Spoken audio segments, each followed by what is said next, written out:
Mieux gérer les risques climatiques et l'indemnisation des victimes des catastrophes naturelles, c'est le but que se sont fixés les membres d'une mission d'information du Sénat.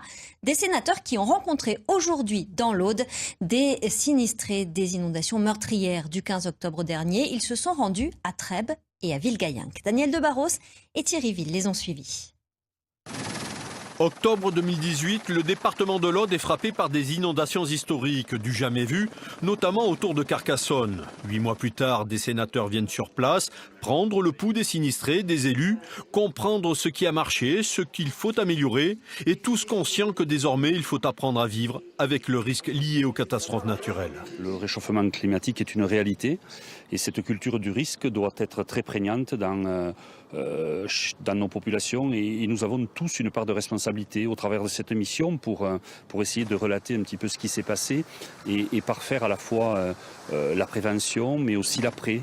Et c'est le plus important parce que dans le cadre des reconstructions urbaines, il faut que nous tenions compte à la fois d'un aménagement urbain concerté, cohérent, mais aussi il faut que nous prenions la mesure de cette dangerosité qui existe vraiment sur notre territoire.